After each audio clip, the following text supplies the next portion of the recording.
So we've been discussing hypnotic storytelling, hypnotic metaphors, but within the context of Erickson's work, right?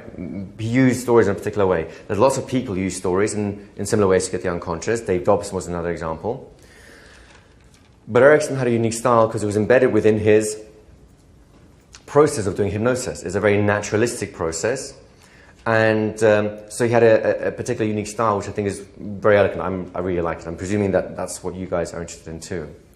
So we wanted to start figuring out how do we make these metaphors, or these seed metaphors, into practical tools, like inductions, like therapeutic processes, like addressing the client's problem and so on.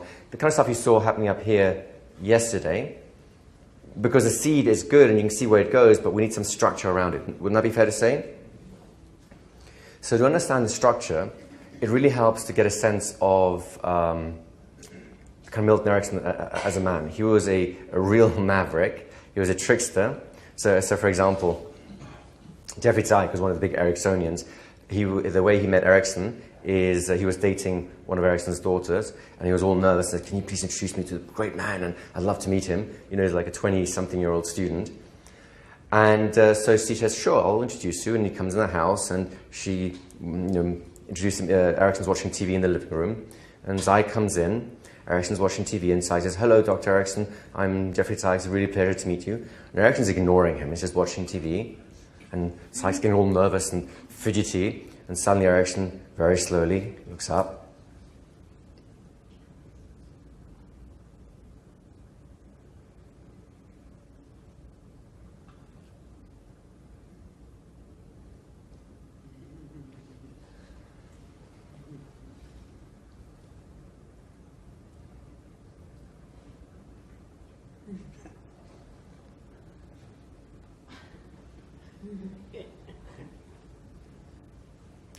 And Jeffrey Zeig, who was totally confused at this point, feels a storm of overwhelm breaking through his brain, which ends up in a complete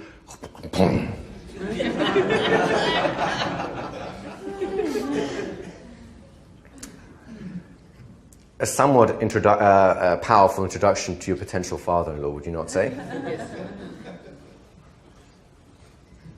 So I think it's important to understand how Erickson thought, because it will fit into how you tell your stories and what you do with your stories. It's the nuances, the background thinking, so to speak, right?